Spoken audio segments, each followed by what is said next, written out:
안녕하세요. 관악구 메디덴트 치과 원장 진상배입니다.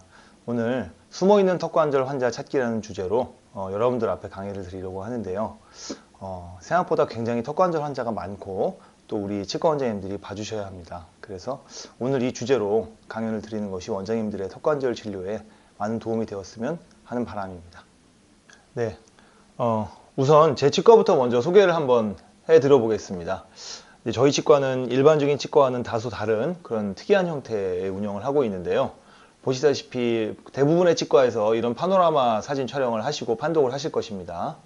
그런데 저희 치과는 거기에 덧붙여서 이렇게 턱관절 영상을 찍는 턱관절 파노라마는 영상을 굉장히 많이 촬영을 하고요. 일반적으로 치과에는 이제 잘 있지 않는 이런 자극요법실이 별도로 이제 물리치료라고들 많이 알고 계십니다만 하고 턱관절 CT의 촬영이라든가 각종 자극요법, 분사신장요법과 같은 이런 턱관절에 특화된 치료를 이제 많이 하고 있습니다. 한번 소개 차원에서 이렇게 보여드려 봤고요. 예, 그래서 제 이력을 보면 저는 이제 1995년도부터 구강내과 수련을 시작을 하였습니다. 거의 이제 지금으로 따지면 20년 전이 되겠네요. 예. 그리고 2007년에 메디덴트 치과를 개원을 하였습니다. 예. 그래서 여기까지가 제 20년 인생 동안 공부를 해오던 것인데 본의인지 본의가 아닌지는 모르겠으나 이렇게 건강보험이라는 것에 대해서 공부를 하게 됐습니다. 그래서 이 두 개를 결합해서 지금 현재 치과를 운영을 해 나가고 있습니다. 그리고 저는 일체 뭐 인터넷이나 이런 곳에 홍보 활동을 하지 않고 주로 원장님들께 제 치과에 대한 설명을 드리고 주로 치과 원장님들께서 의뢰를 해주셔서 환자분들이 방문하는 그런 치과를 운영을 하고 있고요. 이렇게 턱관절 장애 진단부터 입을 못 벌리는 분들을 이렇게 벌리게 해주는 흔히 고착 해수술이라고 합니다만 수조작이라든가 자극요법, 그 외에 구강 내 장치를 이용한 턱관절 치료, 그리고 보툴리눔 톡신 주사 같은 이런 턱관절 관련 특화된 치과를 운영을 하고 있고요. 여기에 이렇게 제가 박스 표시를 해둔 것은 우리 원장님들께서 이런 부분도 보시면 그렇게 어렵지 않게 잘 보실 수 있겠다라고 하는 생각이 들어서 원장님들께서 관심을 좀 가져주셨으면 좋겠다는 마음으로 한번 이렇게 표시를 해보았습니다. 보통 물리치료로 이제 많이 알고 계시죠? 근데 치과의사는 측두하악 관절 자극요법이라는 것을 합니다. 법에 이렇게 명시되어 있기 때문에 우리 모두 이런 용어를 사용하는 것이 좋겠고요. 저희 치과에는 간략한 장비들입니다. 초음파 장비, 초음파와 저주파 자극을 동시에 할 수 있는 그런 장비. 그리고 좀 생소하시겠지만 분사신장요법이라고 해서 차가운 자극을 이제 근육에 주사하고 근육을 신장시켜주는 치료가 있는데요. 그런 치료를 할 때 아주 유용하게 사용할 수 있는 분사신장 스프레이도 이렇게 구비를 하고 있습니다. 조금만 공부하면 이제 그렇게 어렵지 않게 또 접근할 수 있는 게 턱관절 장애입니다. 그래서 저는 현재 이제 다소 특이한데 대부분 턱관절 장애면 턱관절 장애, 건강보험이면 건강보험의 전문가는 많지만 이 두 개를 다 공부하고 두 가지를 다 응용할 수 있는 사람은 사실 그렇게 많지 않습니다. 이거 어떻게 보면 제 자랑 같기도 한데 이제 그런 뜻이 아니고 사실 제가 이 건강보험에 관심을 갖게 된 것은 제 치과가 솔직히 말씀드려서 그렇게 잘 안 됐기 때문에 관심을 갖게 된 겁니다. 오늘 이제 건강보험을 얘기하는 시간은 아니기 때문에요. 이 턱관절 장애에 대해서 한번 설명을 어떻게 접근하고 또 제 치과에서 어떻게 하면 쉽게 우리 원장님들이 한번 다가설 수 있을까를 생각해서 설명을 한번 들어보도록 하겠습니다. 턱관절 환자가 별로 없다는 말씀을 많이 하십니다. 과거에는 우리 치과 환자가 너무 많았죠. 우리 선배님들 항상 하시던 말씀이 환자분이 너무 많아서 뒷문으로 도망갔다. 뭐 아침에 출근했는데 환자분이 너무 많아가지고 너무 힘들었다. 이런 얘기를 하시지만 지금 현재 저희들로서는 전혀 경험할 수 없는 그런 얘기입니다. 지금은 환자가 없어서 걱정이죠.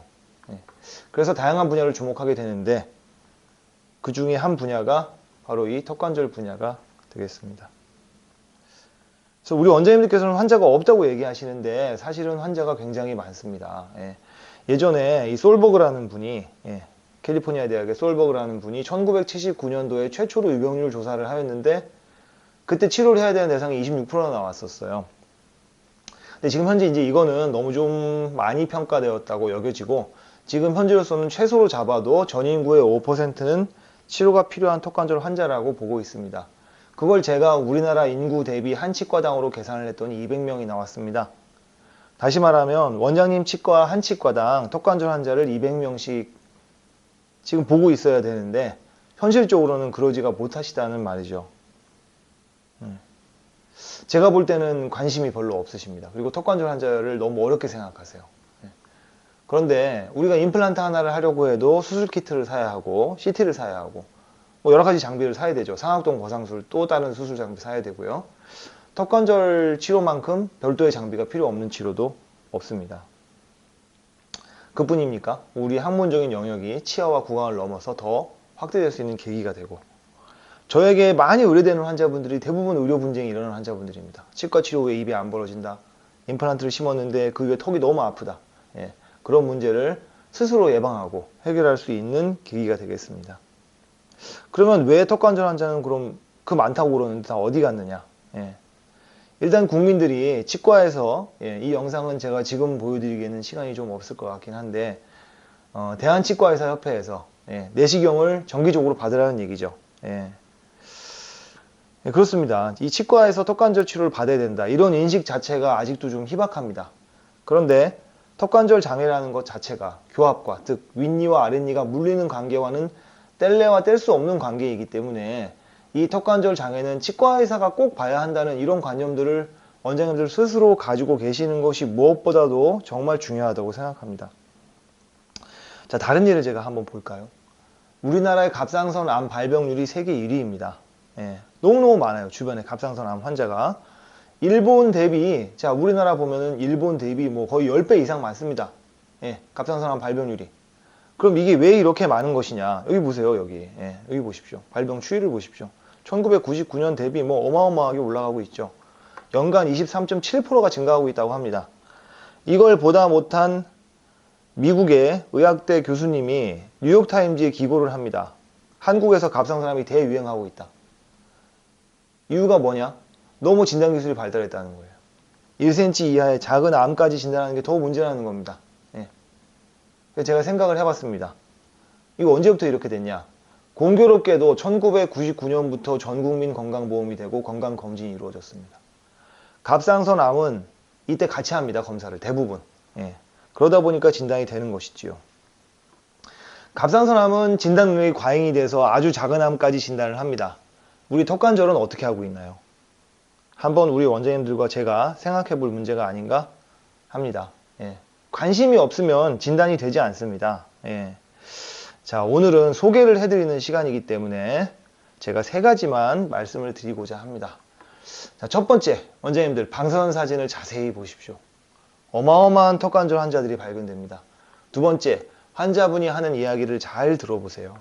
턱이 아프다는 이야기를 꼭 턱이 아프다고 딱 집어서 얘기하지 않습니다. 이가 아프다, 머리가 아프다, 귀가 아프다는 얘기를 환자분께서 하실 때 그때 왜 그런지를 한번 바쁘시겠지만 잘 들어보셨으면 좋겠습니다. 두 번째, 우리 스케일링 하거나 사랑니 발치하거나 기타 다른 치료를 할 때 환자분이 어떻게 입을 벌리시는지를 한번 잘 관찰해 보십시오. 입을 잘 못 벌린다고 우리가 무조건 마우스 프롭이나 개구리를 물릴 게 아니라 왜 못 벌리는지 한번 만져도 보시고 턱관절 촉진도 해보시고 해보시면 엄청나게 많은 턱관절 환자를 발견하시게 되리라 저는 확신합니다. 자, 한번 하나씩 알아보도록 하겠습니다. 우선 방사선 사진이죠. 자, 이 환자를 한번 보실까요? 자, 임플란트를 할 수 있는 이 부분에만 대부분 우리 원장님들 많이 집중을 하실 것입니다. 여기도 지금 건강치료만 했으니까 보초를 해야겠다 생각을 하시겠지요. 그런데 이 부분 한번 보셨습니까? 이 부분도 어떻게 보셨는지요? 이 턱관절의 모양, 이 모양들이 과연 정상일까요? 비정상일까요? 어떻습니까? 자, 우리 턱관절의 모양을 어떻게 보는지 한번 공부를 해봅시다. 정상적인 모양은 이렇게 두툼하죠. 물론 이렇게 침식이 된다던가 오스테오파이트라고 해서 골 증식체가 발견이 되면 누구나 다 이 부분은 관절염이라고 진단할 수 있습니다. 그러나 이렇게 보세요. 이 두 부분의 구분이 가나요? 이렇게 약간 판판해지는 듯한 모양을 보였을 때 과연 이 부분을 진단을 해주실 수 있느냐 하는 것이죠. 예, 그래서 다음 화면을 보면 예, 아까 보셨던 그런 골의 변화들이 예, 방사선 영상으로 보면 특히 이제 CT 영상으로 보면 우리가 보다 정확하게 관찰을 할 수 있게 되는데요. 보시면 이제 이렇게 보인다는 말씀이죠. 예. 우리 정상적인 뼈의 모양은 절대로 직선을 이루지 않습니다. 이렇게 거의 완전한 곡선 형태를 이루는데 플래팅이 일어나면 이렇게 평평해지고 예, 이거를 이제 이 수평면상에서 보면은 예, 우리 피질골이 피질골이 옅어지는 증상이 나타나죠. 여기서부터 더 심해지면 에로전, 침식이라고 해서 예, 표면이 많이 없어지거나 혹은 골 증식체, 오스테오파이트가 나타나는 이런 현상을 관찰할 수 있게 됩니다. 자, 이제 구체적으로 감을 잡으셨을 겁니다. 그렇습니다. 이 부분이 아까 보셨던 파노라마 영상 환자분의 우측 턱관절이 되겠고 여기가 우측 턱관절에 대한 시상면이 되겠습니다. 확대해서 한번 볼까요? 예, 확대해서 보면 예, 우측 대비 좌측에 현저한 변화가 느껴지실 것입니다. 예, 역시 예, 플래티닝에 가깝다고 할 수 있죠. 예, 그렇습니다. 이렇게 진단을 해서 알려주신다면 환자분께도 예, 정말 좋은 일이라고 할 수 있습니다. 예, 시상면 사진을 보시면 보세요. 예, 이쪽에 있는 피질골이 현저하게 없어져서 예, 거의 수질골이 노출이 되어가는 것을 관찰하실 수 있겠습니다. 예, 이 삼각형으로 표시해 놓으신 부분이 되겠습니다. 예, 이렇게 우리가 촬영하고 환자분에게 알려드릴 수 있을 뿐만 아니라 보험 청구도 가능합니다. 예, 근관치료나 매복치에 비해서 턱관절은 훨씬 더 예, 청구 규정이 하악과도의 변형이 있으면 청구할 수 있다고 되어 있습니다. 물론 진단만 해서는 안 되고 진단 후에 치료가 병행되어야 인정이 되겠습니다. 그리고 CT를 촬영할 때는 별도의 판독지가 필요하다는 것도 잊으시면 안 되겠습니다. 예, 그렇습니다. 우리 파노라마를 잘 보자, 방사선사진 잘 보자는 얘기를 했죠. 예. 둘째, 환자분의 말을 잘 들어보자는 것입니다. 환자분이 과연 진실 말을 말할까요? 예. 과연 환자분이 아프다고 하는 곳은 정말 아픈 곳일까요? 예. 연관통이란 무엇일까요? 한번 공부를 해보죠. 예. 어떻습니까? 상당히 깔끔하게 잘 된 보철이라고 예, 할 수 있겠습니다. 저에게 의뢰해 주신 원장님은 이 문제로 상당한 고통을 받고 계셨어요. 예. 이렇게 잘 된 보철물인데 환자분이 계속 아프다고 합니다. 예. 거의 아프다고 한 지가 지금 3개월이 다 돼간다고 하였습니다. 자, 이런 환자분을 만났을 때 우리 원장님들 무엇부터 어떻게 진단하는 게 가장 좋을까요? 제가 PPPMIO라고 해서 한번 원장님들께 권해드리고 싶은 진단 순서가 있습니다. 우선 방사선사진 찍어 보시고요. 치주낭 검사를 해보시고요. 포켓뎁스 재보시고요. 그 다음에 두드려 봅니다. 그 다음에 흔들어 봅니다. 그 다음에 얼음 대봅니다. 자, 이 검사들이 다 치주나 그렇죠? 치수와 관련된 검사들이죠. 여기에서 증상이 나타난다면 치아의 문제라고 우리가 인정할 수 있는 검사가 되겠어요. 혹은 교합이 좋냐 안 좋냐 해서 이 머리 글자를 다 따서 PPPMIO 혹은 이 밑에 두드려 보는 것부터 시작해서 PMIO라고 저는 많이 부르고 저희 치과에서 진단이 애매할 때는 꼭 이런 진단 검사를 시행합니다. 예, 다 정상이에요. 그러니까 이 해당 치료를 하신 원장님도 너무너무 힘들죠, 정신적으로. 그럼 이분은 과연 어디에 문제가 있었던 것일까요? 예, 이 부분을 누르니까 몹시 아파합니다. 치아 관련돼서는 아픈 곳이 하나도 없는데 여기는 어디일까요, 원장님들? 그래서 제가 턱관절에도 관심을 갖자고 하는 것입니다. 교근이 아프면 이가 아파진다고 하는 이런 희한한 현상이 있다는 것을 우리 원장님들께서는 알아두실 필요가 있습니다. 예. 제가 누른 곳은 이 빨간색 십자 쳐진 부분입니다. 그래서 교근이 아프면 치아가 아플 수 있고 측두근이 아파도 치아가 아플 수 있다는 것을 우리는 미리 인지하고 있어야겠습니다. 그 다음입니다. 턱관절은 불치병이 아니죠. 그런데 제가 환자분들을 보다 보면 참 너무 안타까운 경우를 보게 됩니다. 지금 이 환자분은 이비인후과에서 환자분을 의뢰해 주신 경우가 되겠습니다. 그런데 환자분하고 얘기를 하다 보니까 이 환자분이 여기 보시면 치과 치료 받는 중에 오른쪽 입을 벌리면 목이 아픈 것 같은데 귀도 찌릿찌릿하고 2주 전부터 치료를 받았고 1주 전에 치과에서 인상을 떴다고 합니다. 그리고 치과 원장님께도 얘기했는데 반응이 없었대요. 제가 제일 속상한 게 바로 이런 부분이거든요. 치과 원장님께 얘기했는데 왜 치과 원장님은 반응이 없었을까? 턱관절 환자분인데. 이런 환자가 너무너무 많아요. 문제는. 지금 이 환자분의 내원 경로를 보면 치과 치료를 했는데 아프다고 해도 환자분이 무반응이니까 이비인후과를 갔습니다. 근데 이비인후과에서 다시 저희 치과로 보내주셨어요. 이 얼마나 황당하고 안타까운 사실입니까? 자, 어떻게 시작해야 될까요? 아까 그 환자분입니다. 지금 이 환자분의 문제가 뭡니까? 환자분은 턱이 아프다고 얘기하지 않았습니다. 목과 귀가 찌릿찌릿하다고 했습니다. 그런데 턱관절 파노라마를 지금 촬영해보면 굉장히 유의할 만한 증상이 보입니다. 자, 여기가 입을 다물고 촬영한 곳이고 이것이 입을 벌리고 촬영한 곳이죠. 여기가 웨이도가 되고 여기가 하악과두가 됩니다.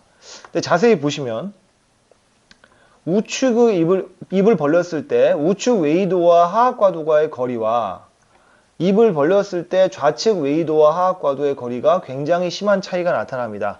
이게 어떤 의미가 있는지부터 꼭 아셔야 됩니다. 결론적으로 말씀드리면 이분은 우측에 턱관절 디스크가 전내방 변이를 하였기 때문에 지금 입을 못 벌리고 있습니다. 이런 것을 턱관절 내장증이라고 합니다.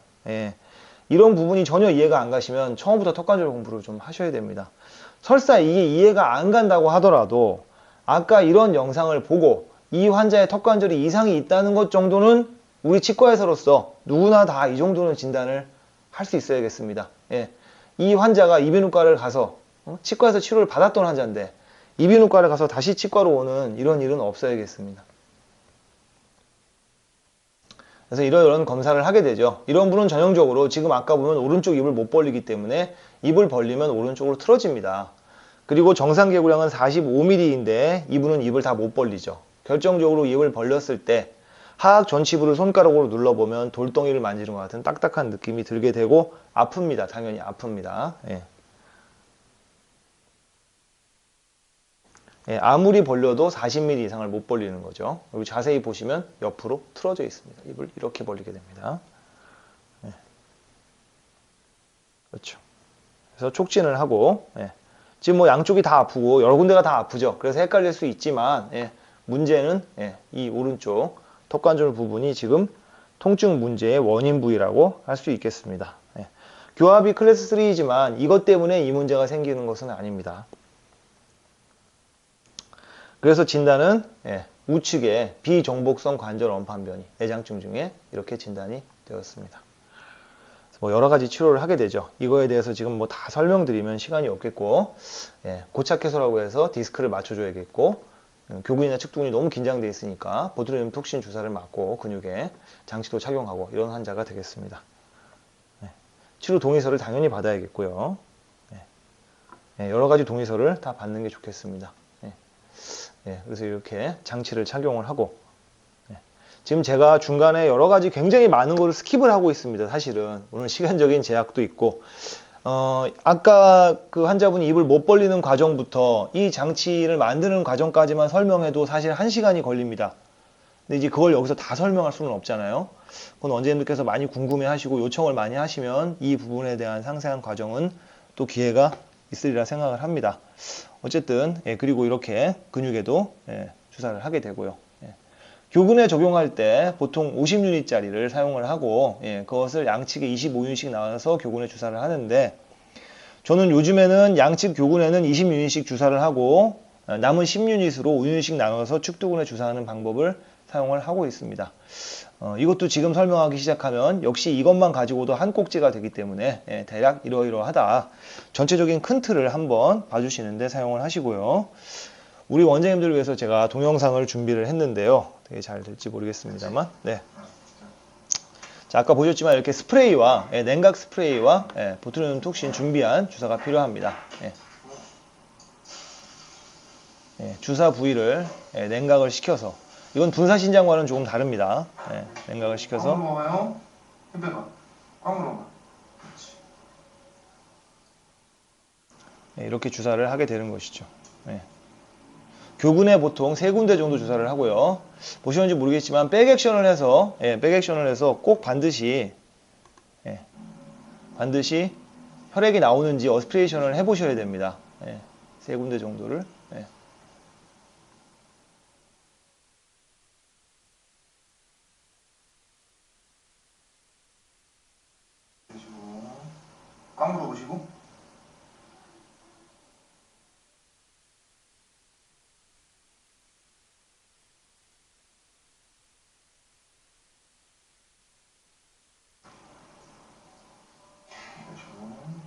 예, 요도 주사를 하게 되죠. 예. 만약에 주사를 하는데 여기 보시면 예, 주사를 하는데 예, 이렇게 혈액이 지금 빨갛게 딸려 나오죠. 예, 이렇게 딸려 나온다면 예, 혈액이 이렇게 빨갛게 딸려 나온다면 즉시 주사를 중단하고 지금 보셨죠? 예, 주사를 중단하고 완전히 뺀 다음에 다시 새로운 자입 부위에 주사를 하시는 것이 좋겠습니다. 예, 이것도 역시 맛보기라 예, 좀 많이 배우셔야 돼요. 사실 이 부분은. 예, 이게 참 죄송합니다. 더 많이 알려드리고 싶지만 예, 요 한 부분 한 부분은 사실은 제가 다른 꼭지를 만들어서 강의를 해드려야 될 것 같고요. 공부를 하셔야 됩니다. 죄송하지만 예, 오늘 이 강의만 듣고 하시겠다? 대형 사고가 날 수 있습니다. 그래서 요거는 내가 한번 해보고 싶은가 안 해보고 싶은가 제 강의를 듣고 흥미를 느끼셨다면 저는 성공했다고 할 수 있겠네요. 예. 관심이 있지 않으시면 턱관절 환자가 와도 모릅니다. 그냥 지나갑니다. 환자분이 목이 아프다, 귀가 아프다, 머리가 아프다 이런 얘기를 할 때 잘 보십시오. 잘 들으십시오. 예. 방사선 사진 턱관절 꼭 보셔야 됩니다. 열심히 보셔야 됩니다. 예. 해부 생리학 아셔야 되고요. 턱관절을 내가 조작할 줄 알아야 됩니다. 예. 장치를 어떻게 만들어야 되는지. 장치도 제가 보면 개탄스러운 경우가 너무 많습니다. 예. 치과에서 만들었다고 하는 경우, 뭐 한의원 만든 경우는 말할 것도 없고요. 예. 이 정도를 공부하시면 턱관절을 웬만큼 보실 수 있습니다. 네. 네. 어떻게 도움이 되셨는지 모르겠네요. 네. 제 치과가 사실 좀 죄송합니다만 바쁘기 때문에 낮에 너무 연락을 주시면 안 되고 주로 이 이메일로 연락을 주시면 제가 가급적 답변을 해드리도록 하겠습니다. 좀 늦더라도 양해 부탁드립니다. 네, 여태까지 숨어있는 턱관절 환자 찾기라는 주제로 강의를 진행하여 보았습니다. 사실 이제 뭐 모든 치과 분야가 다 그렇겠지만 이 턱관절 분야도 공부할 부분이 사실은 굉장히 많지요. 그 중에 우리 원장님들께서 흥미를 가지실 수 있도록 한번 맛보기 강의를 진행을 해보았는데요. 앞으로 기회가 된다면 더 자세한 부분 설명드릴 수 있으면 좋겠고요. 또 환자와 관련해서 궁금한 사항이나 의뢰가 필요하시다면 아래 연락처로 연락을 주시면 좋겠습니다. 감사합니다.